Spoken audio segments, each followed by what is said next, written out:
Saludos a todas las personas que visitan nuestro canal. Somos En Letra y Voz. Para nosotros es un gusto compartir la palabra de Dios, la Biblia, las Escrituras, y ubicarlas en su contexto para entender qué estaba en la mente de los autores, qué quisieron comunicar a las primeras comunidades, a las primeras audiencias que ellos tuvieron. Y también todo esto va a ser útil para nosotros en pleno siglo XXI.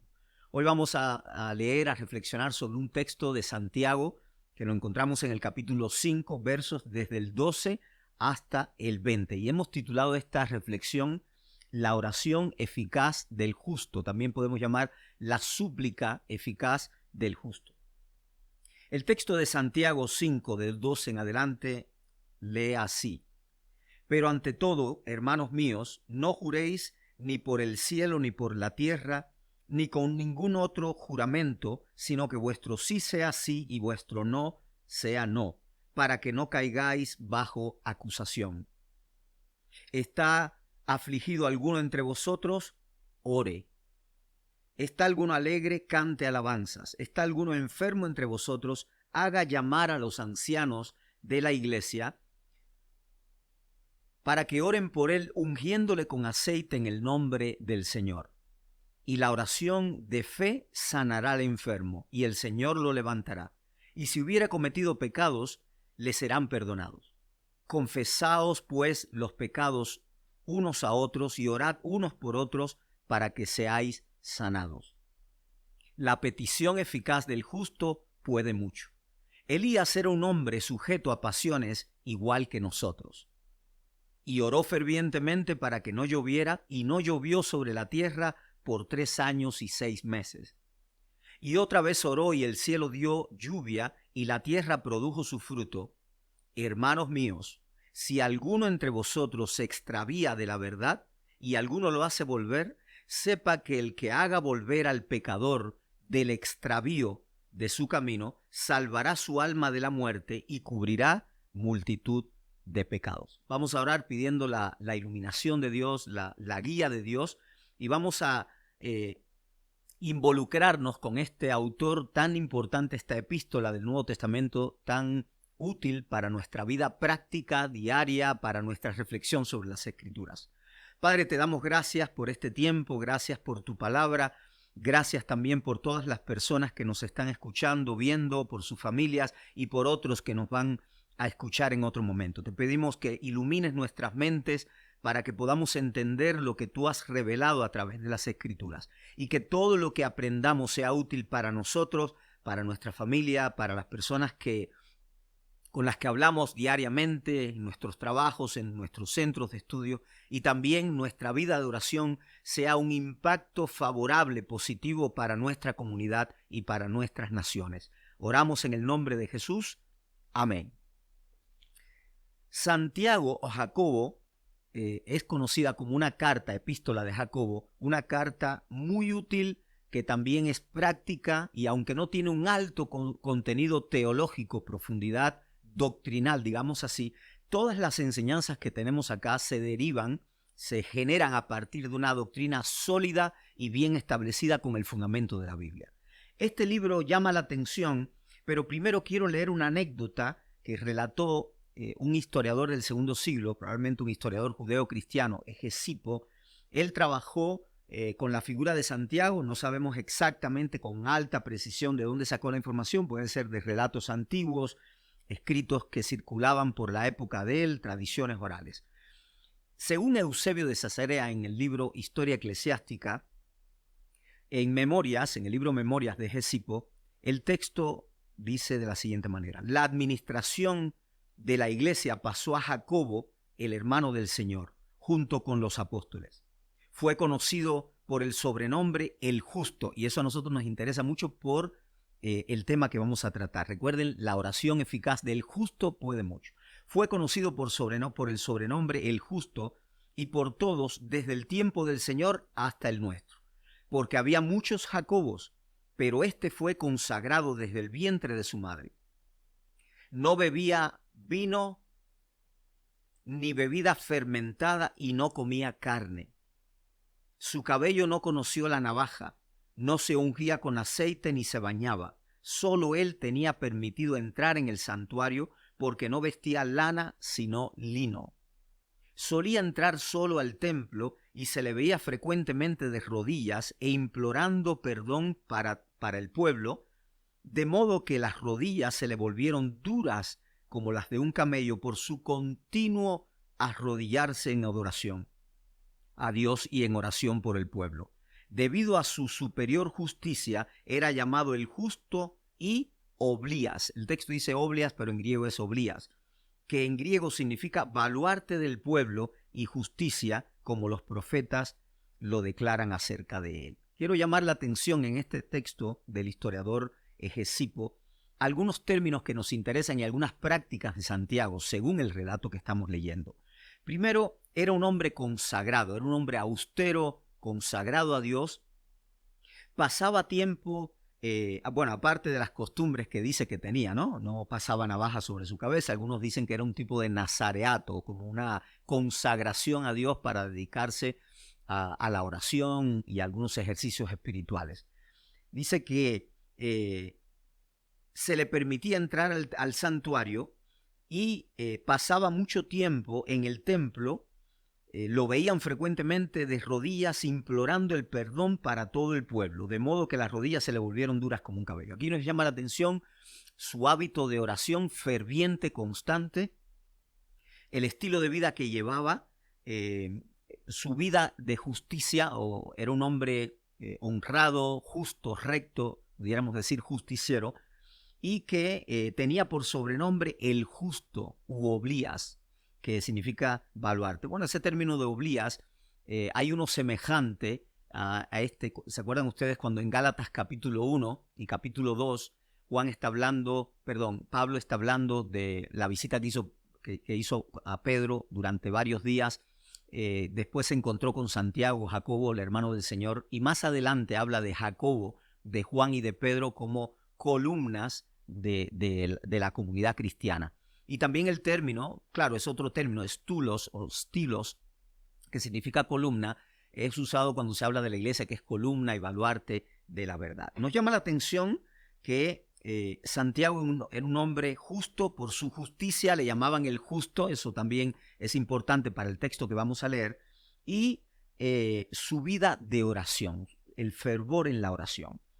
Este libro, recuerden que siempre que vamos a estudiar un texto de la Biblia, lo vamos a tratar a entender en su contexto, en el panorama general del libro. Y si vamos a hacer estudios más profundos, hay que revisar toda la literatura del Nuevo Testamento, digamos el contexto remoto que va hacia el Antiguo Testamento y las prácticas que tenían. Esa es la mejor manera de abordar el texto de la Biblia, tratando de entender qué tenía este autor en la mente y qué intentaba comunicarle o qué le comunicaba a las comunidades. Cuando hacemos una revisión del libro, aquí tomé algunas notas. Por ejemplo, en la primera parte, en el capítulo 1, él llama la atención a la espiritualidad personal. Es decir, si el ser humano quiere impactar significativamente su entorno, su familia, su sociedad, debe preocuparse por su vida espiritual, debe preocuparse por su vida interior. Digo interior porque a veces en los contextos religiosos las personas se dedican más a la parte externa que a la parte interna. Está muy bien dedicarse a la parte externa, ¿no? Mantener un código ético o algún tipo de imagen que revele lo que tenemos adentro, pero también puede darse el caso de que las personas tengan mucha estética externa y por dentro estén fríos espiritualmente o no vivan una vida consagrada a Dios. Pero si revisamos el capítulo 1 de la epístola de Santiago, estamos viendo que, por ejemplo, él dice, si alguien tiene falta de sabiduría, pídala a Dios, pero pídala con fe, no dudando nada. ¿Ve? Hay un tratamiento de la persona, también comunitario, por supuesto. Él dice que el hombre inestable es una persona que no va a obtener las cosas que está pidiendo. ¿Por qué? Por la inestabilidad, el doble ánimo también le llama. Ese hombre, según él, no esperen que reciba cosa alguna. Y estamos viendo la efectividad de la oración, que es el tema que estamos tratando hoy. También vemos que los hermanos de humilde condición se glorían en la exaltación, es decir, Dios exalta a los humildes, resiste a los soberbios. Eso es un tema que vamos a ver en la literatura sapiencial del Antiguo Testamento y lo vamos a ver en Santiago también, en las cartas y en otras cartas de apóstoles del Nuevo Testamento. Vamos a ver acá la bienaventuranza, la alegría, la felicidad que se genera en aquel varón que soporta la prueba o la tentación y cuando sale aprobado recibe la corona de la vida que Dios prometió a los que le aman. Ese es en el verso 12. Bueno, vemos en general un tratamiento de la vida interna y del comportamiento humano. En el capítulo 2 vemos la comunidad de los creyentes. Por ejemplo, Santiago está hablando de aquellos creyentes que llegan a la sinagoga y no son sensibles a los que tienen a su alrededor. Entonces ya estamos viendo un tratamiento de la comunidad. Quiere decir que este autor hace un llamado a el comportamiento comunitario adecuado. Y recuerden que en el capítulo 1 él habla de la persona que es verdaderamente religiosa en el sentido positivo de la palabra. Si alguno supone ser religioso y no refrena su lengua, sino que se engaña a sí mismo, la religión del tal es vana. Y en el verso 27 del capítulo 1 dice, la religión pura y sin mácula delante de Dios el Padre es visitar a las viudas y a los huérfanos en sus tribulaciones y guardarse sin mancha del mundo. Independientemente del trabajo social que debemos hacer en las comunidades, de atender a las personas vulnerables, también vemos que él hace un llamado a que nos preocupemos por nuestra salud espiritual. Capítulo 2 ya lo vimos, hay una preocupación por la comunidad. En el capítulo 3 hace un llamado a que la gente no pretenda ser maestro, no pretendan ser maestros porque se cometen muchos errores y los que más saben, esto es una idea general en el Nuevo Testamento, son los que a los que se les va a exigir mucho más. En el capítulo 4 estamos viendo por ejemplo, las contiendas comunitarias. Él hace una pregunta, ¿de dónde vienen estas guerras y de dónde las contiendas entre ustedes? Ustedes saben que en toda comunidad hay roces, conflictos, a veces se generan conflictos. No es necesario que haya, aunque cualquier persona o todas las personas que se preocupan por su conducta van a favorecer la vida, la estabilidad en esa comunidad. Pero él lo dice, ¿de dónde vienen esas contiendas entre ustedes? Él dice, no es de allá adentro de vuestras propias pasiones las cuales combaten en vuestros propios miembros. Sí, el conflicto interno del ser humano que lo vemos en Gálatas capítulo 5, lo vemos en una de las cartas de Pedro también, que debemos abstenernos de las pasiones, de los deseos que batallan contra el alma, según Pedro. Y Pablo dice que andemos en el espíritu y no satisfagamos los deseos de la carne, porque se oponen entre sí para que no hagan lo que quieren. Miren todos los temas que trabaja Santiago y esto nos va a ayudar a entender qué significa la oración eficaz del justo. Y número 5, en el capítulo 5, el estilo de vida desenfrenado de los ricos por andar en deleites, en injusticia, en placeres. La dependencia comunitaria sería el otro tema y la oración eficaz y la oración ferviente. Cuando leíamos al principio este capítulo de Santiago, versos 12 en adelante, nosotros veíamos que él trabaja directamente con los creyentes de la comunidad. Si hay alguien que está afligido entre ustedes, haga oración. La oración es importante. Muchas personas han ignorado la importancia de la oración en su relación con Dios. Primero pasas tiempo con Dios, pasas tiempo en la presencia de Dios. Eso va fortaleciendo tu ser interior. El discurso de las personas que se consagran a Dios en oración es muy distinto a las que no se consagran o no tienen el hábito de esta disciplina espiritual. Pasar tiempo con Dios, tener una vida ordenada en oración también. Después dice, ¿está alguno alegre? Pues cante alabanzas. Es una buena práctica, ¿no? Expresen con alabanzas, con cánticos, la alegría, la gratitud de todo lo que Dios les ha dado, les ha entregado, todas aquellas cosas que Dios hace permanentemente por nosotros para bendecirnos, para cuidarnos y para cumplir también sus promesas. Después vemos que el ámbito comunitario no se escapa del discurso de Santiago. Él dice, ¿está alguno enfermo entre ustedes? Haga llamar a los ancianos de la iglesia. ¿Ven? Las autoridades de la iglesia, el presbiterio, que en la primera comunidad de creyentes, los ancianos eran personas sabias, eran personas entrenadas, había requisitos para poner a estas personas a liderar procesos de enseñanza, de vida espiritual, acompañamientos, consejería en las comunidades cristianas. Bueno, pues si están enfermos, llamen a los ancianos de la iglesia, oren por él, ungiéndole con aceite en el nombre del Señor. Miren que es una estructura, es un texto aparentemente simple, pero con una profundidad muy notoria.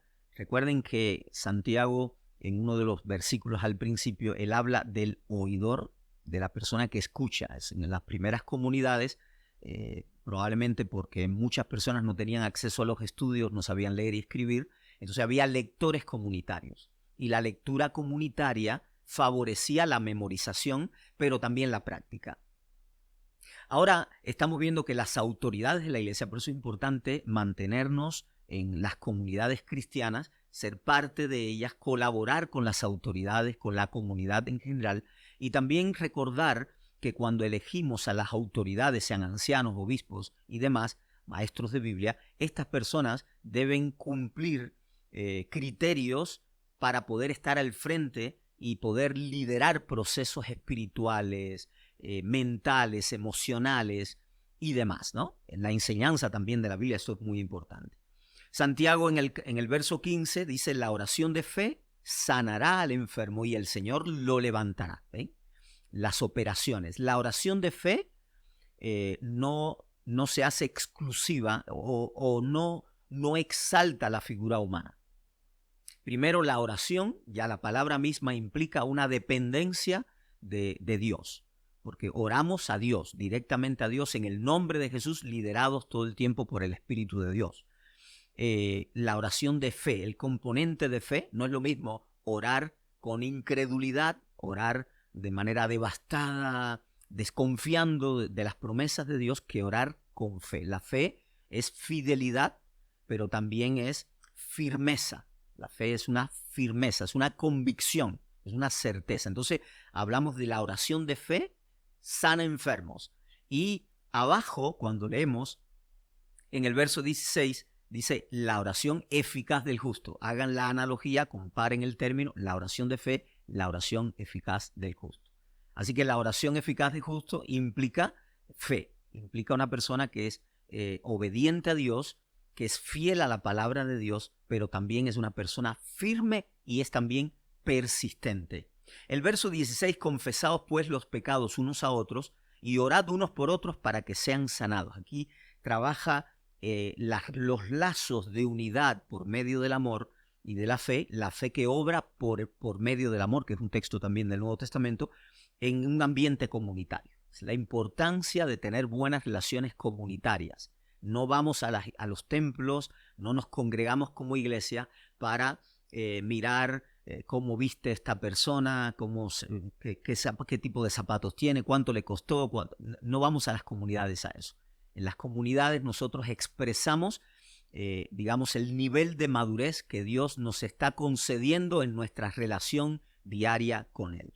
Aquí vamos a hacer un alto porque quiero desglosar un poco el pasaje. Por ejemplo, la oración eficaz del justo puede mucho. Estamos ubicados ahora en Santiago, capítulo 5, verso 16. Nos conviene conocer qué es la oración, qué es el justo, a qué se refiere con eficacia o la oración eficaz del justo, y también puede mucho. Esa parte no creo que sea tan difícil de comprender porque sabemos que la oración ese puede mucho, es la operación o la respuesta sobrenatural de Dios a la oración del creyente que es persistente, que ora, que es fiel. Bueno, hay términos acá como oración, justo y eficaz. Eso nos interesa bastante. Aquí tomé algunas notas para que tengamos la idea general y recuerden que estamos enfocados en aprender a orar, hacerlo de manera adecuada, como está establecido en las Escrituras.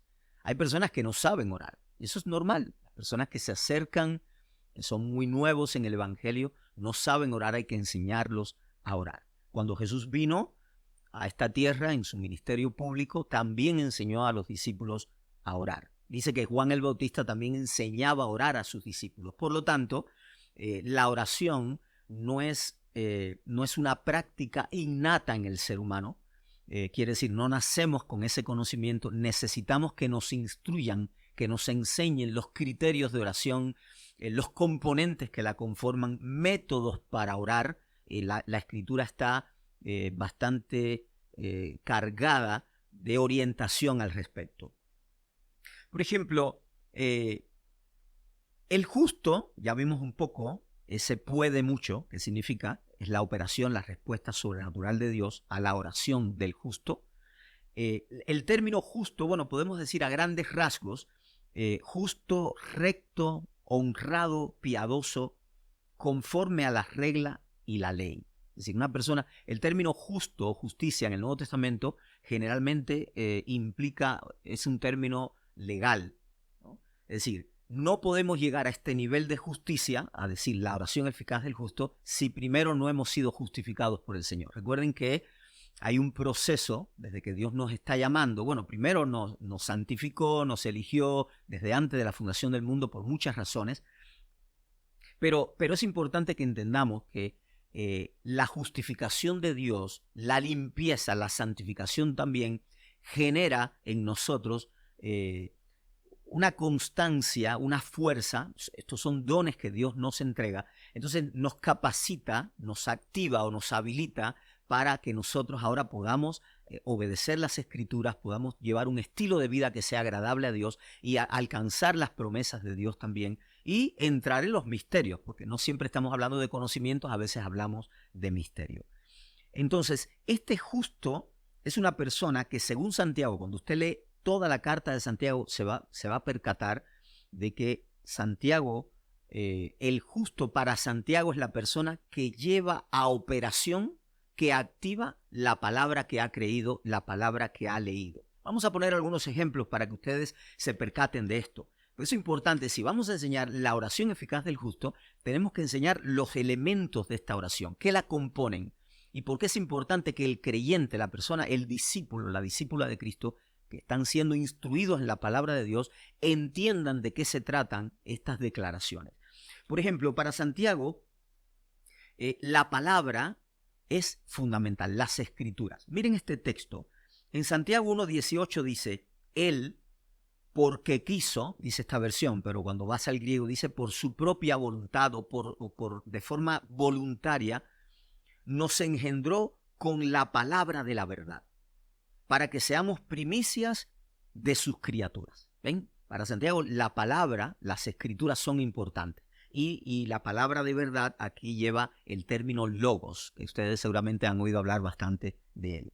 En Santiago 1:21, el texto lee, por lo cual, desechando toda inmundicia y abundancia de malicia, acoged con mansedumbre la palabra implantada que puede salvar vuestras almas. Recuerden la parábola del sembrador de Jesús, después pueden estudiarlo para que sea notorio esa semilla que cae. Es la imagen que Santiago está poniendo, es implantada esa palabra y ya dijo, al principio dice que Dios nos engendró por la palabra de vida o con la palabra, también se puede traducir en la palabra de verdad, y ahora dice que nosotros debemos acoger esa palabra implantada que nos pueda hacer salvo a nuestras almas. Miren este otro texto, por ejemplo, en Santiago 1, 22, 23 y 25 dice así, el 22, pero sean hacedores de la palabra y no oidores solamente, engañándoos a vosotros mismos, porque si alguno es oidor y no hacedor de la palabra, es como un hombre que mira su rostro natural frente a un espejo, porque él se mira y se va inmediatamente se olvida de cómo es. Es decir, cuando nosotros oímos la palabra, leemos las Escrituras y no la ponemos por práctica, podemos olvidar bastante de lo que hemos aprendido. Y cuando nos ubicamos en el contexto de las comunidades primeras, estas audiencias que podían escuchar, muchos no podían leer, no quiere decir que todos, pero muchos no podían leer. Entonces, estos textos, estas declaraciones cortas en forma de proposiciones, de dichos, ellos las podían memorizar, pero mejor les iría si cuando escuchaban salían y empezaban a practicarla. Eso favorecía también la memorización. Y creo que es un buen consejo para nosotros hoy. Cuando leas la Biblia, ponla en práctica y verás que se va a fijar más en tu vida de esta manera, va a ser mucho más práctica. El texto también dice, pero es el verso 25, pero el que mira atentamente en la perfecta ley, ven, está haciendo alusión constantemente a las escrituras, en la perfecta ley, la de la libertad, y persevera, no siendo oidor olvidadizo, sino hacedor de la obra. Miren qué importante, la obra. Ergon, ese término es importante y lo vamos a ver ahora en el pasaje que nos ocupa, bueno, relacionado con otro término, por supuesto, porque es el obrar, el actuar. No está poniendo, Santiago no está diciendo en ningún momento que la salvación viene por las obras. Toda la escritura y todos los autores de la Biblia están de acuerdo en que la salvación es un don de Dios, es por gracia, por medio de la fe. Y esto no de nosotros, sino que es un don de Dios. Por lo tanto, aquí lo que se está hablando es la fe verdadera, la fe que favorece la salvación, que empieza a generar obras para las cuales obras que fueron preparadas desde antes de la fundación del mundo para que nosotros nos dedicáramos a ella. Eso lo dice también otro texto de la Escritura. Pero él está hablando de la perseverancia en esta ley de la libertad. Así que esto tiene que ver con la justicia. Y ustedes van a ver ahora que para Santiago, la persona justa es la persona que practica la justicia. No solo ha sido justificado, sino que esta persona ama la justicia, busca la justicia, está poniendo por obras en acción constantemente la palabra que está aprendiendo.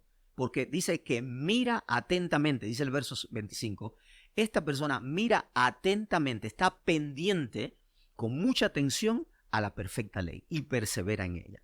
Esto es una característica de la justicia. En cambio, bueno, hay otros textos que lo podemos ver en el capítulo 2, como él está llamando la atención a la ley real, a la ley de Dios.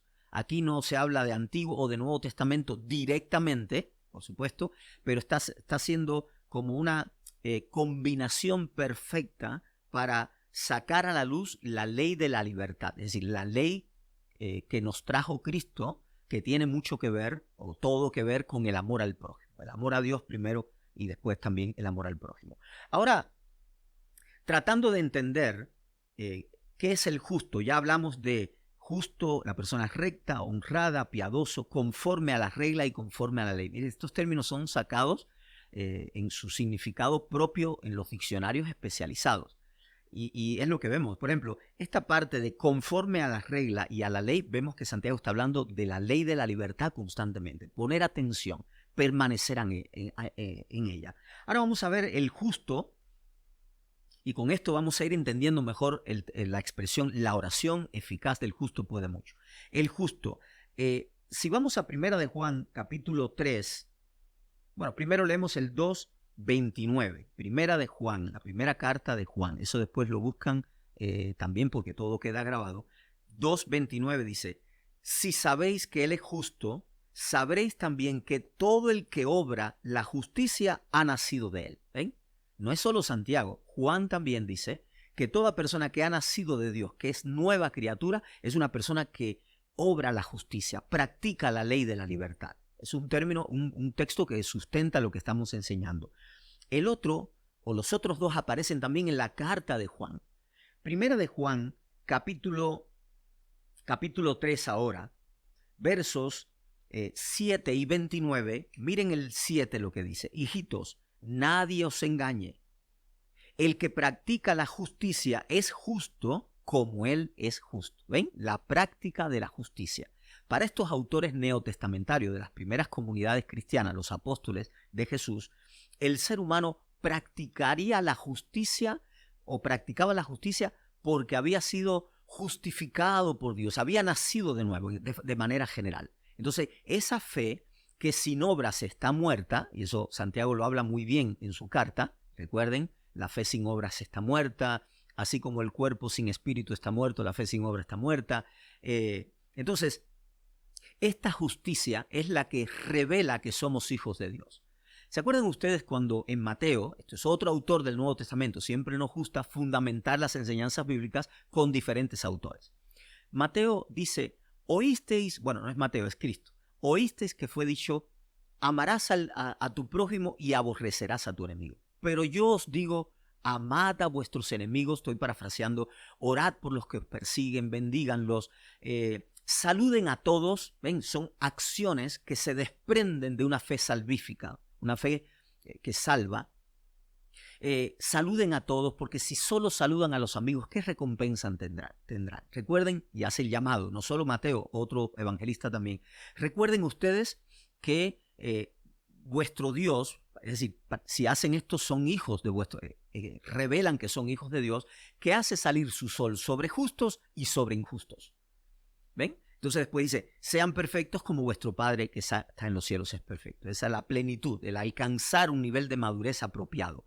Ahora, ya vemos que varios autores están hablando de la justicia. El justo obra justicia. No solo ha sido justificado por Dios, porque no había obras que pudieran salvarlo, obras propias, sino que ahora el resultado de la operación constante del Espíritu Santo transformando a esa persona genera operaciones justicieras. ¿Se acuerdan también en el Sermón del Monte cuando Jesús decía, bienaventurados los que tienen hambre y sed de justicia, porque ellos serán saciados? Todos estos textos pueden sustentar lo que estamos leyendo. Pedro hace un llamado también, cuando buscamos la primera carta de Pedro, capítulo 3, versos 12 en adelante. No lo vamos a explicar, pero al leerlo se van a dar cuenta que todo esto justifica, sustenta lo que estamos enseñando. Por ejemplo, el verso 12 dice, porque los ojos del Señor están sobre los justos y sus oídos atentos a su oración. ¿Ven? Habla del justo. Allá Santiago decía, la oración eficaz o ferviente del justo puede mucho. Aquí Pedro está diciendo, los oídos del Señor están pendientes, están atentos a la oración del justo. ¿Se dan cuenta que hay una consecuencia lógica de la oración del justo? Tiene la atención de Dios, Dios está enfocado, escuchándolo, está pendiente y puede mucho. Hay un poder sobrenatural que se genera acá.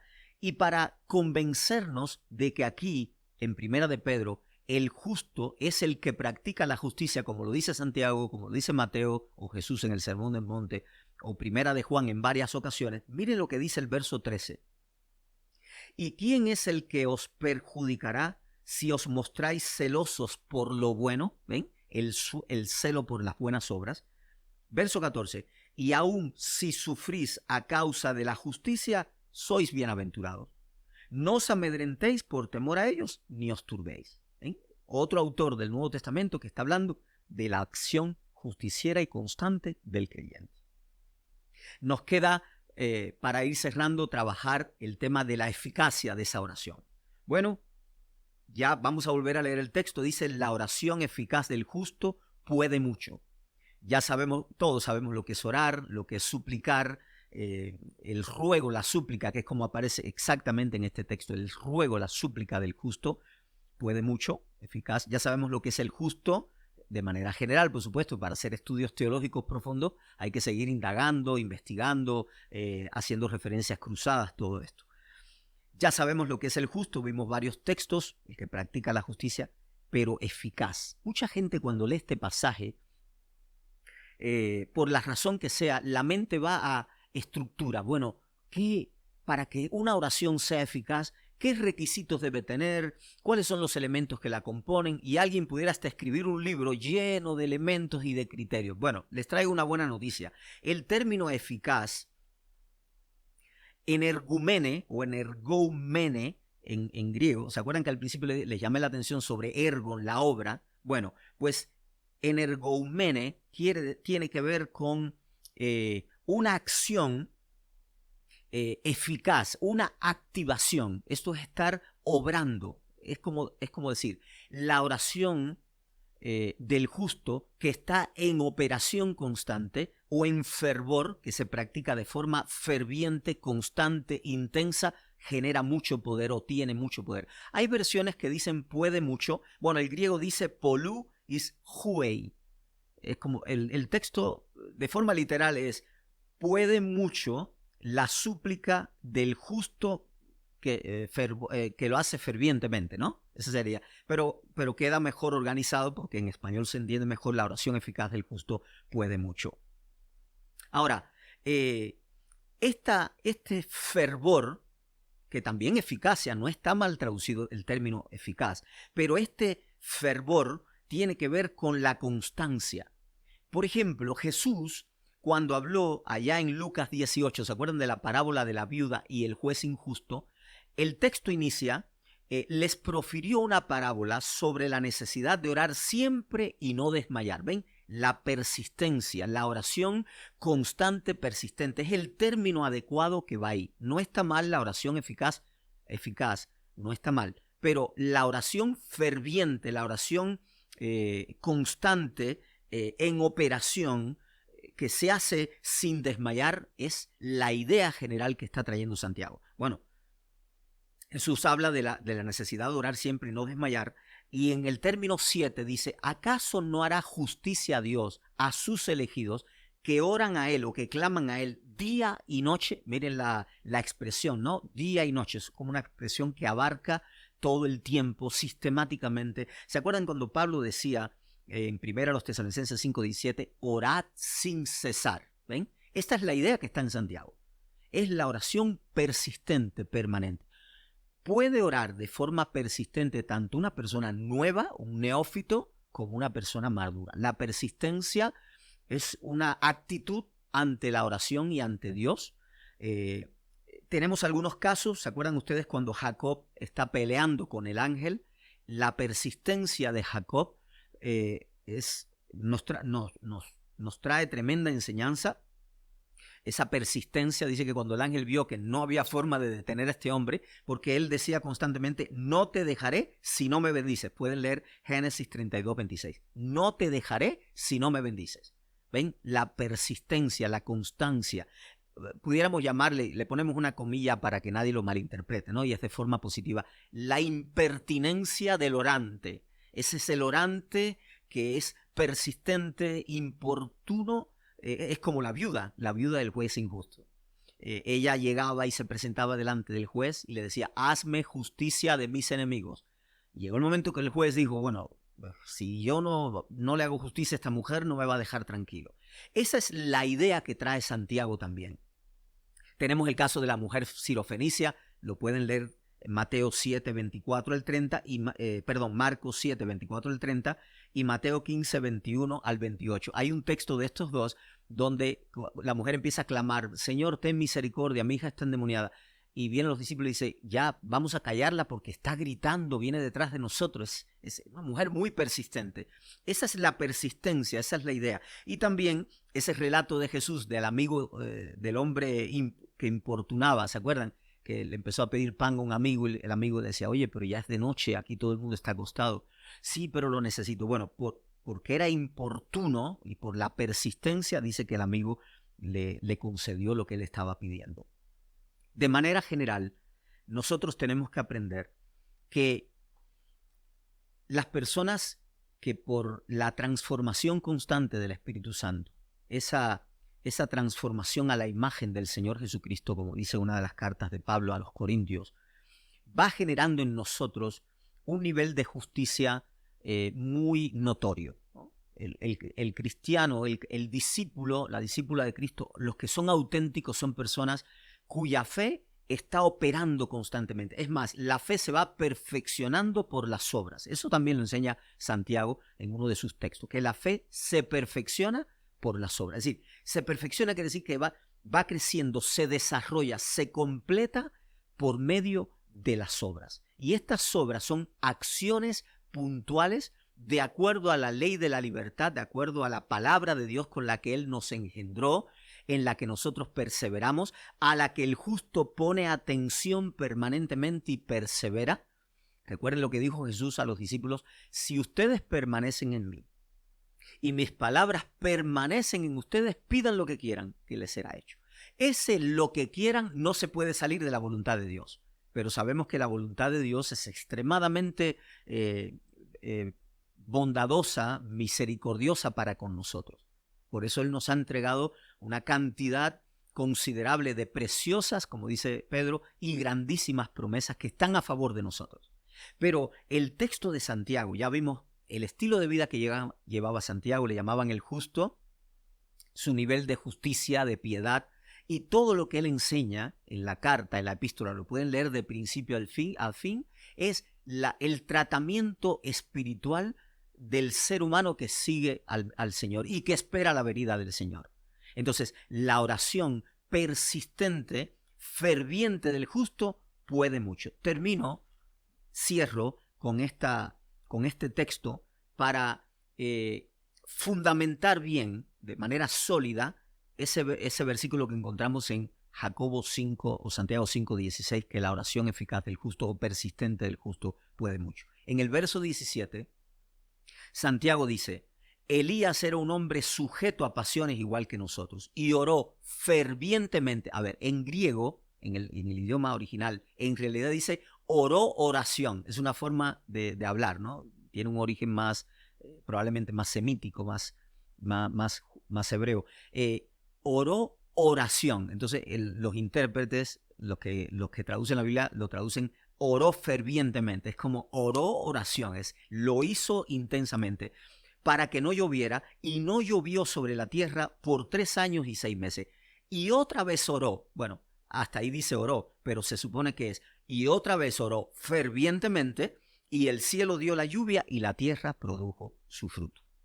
En conclusión, vemos que la oración ferviente, constante, sin desmayar, la oración persistente de los que obran justicia, de los que han sido regenerados por Dios, justificados, limpiados por Dios y trabajados constantemente por el Espíritu Santo, que son personas que obran por medio de la fe, accionan un estilo de vida de transformación, de ayuda, de colaboración en la comunidad, en el entorno, etc. La oración ferviente del justo genera mucho poder, o tiene mucho poder.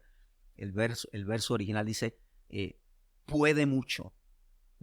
Y ese mucho tiene que ver con Dios, no con nosotros. Recuerden eso. ¿Qué significa que delante de Dios que puede mucho, es decir, o que tiene o que genera mucho poder? Ya ustedes, si conocen los atributos de Dios, la naturaleza de Dios, van a entender la importancia de orar en justicia, de vivir en justicia delante de Dios. Recuerda, los oídos del Señor están pendientes, atentos a la oración de los justos, de los que aman el bien. Y hay un pasaje también en Proverbios que dice: el deleite de Dios es la oración del justo. Que Dios bendiga tu vida, que Dios bendiga tu familia. Espero que estas reflexiones puedan favorecer el desarrollo espiritual de las personas que escuchan, que nos puedan llevar a seguir madurando, seguir creciendo, porque eso es parte de la voluntad de Dios. El desarrollo espiritual del creyente es parte de la voluntad de Dios. Dios tiene muchos propósitos, en el sentido de muchas cosas buenas para nosotros, pero también debemos sujetarnos a su ley, que es perfecta, a su voluntad, y todo esto va a redundar en el cumplimiento de las promesas. Que Dios te bendiga. Si favorece a tu vida esta reflexión, pues suscríbete al canal, dale me gusta, puedes compartirlo, hacer comentarios para que nosotros veamos también las cosas. En los comentarios pueden solicitar algún tipo de temas que quieren que tratemos, y que la paz de Dios sea sobre tu vida.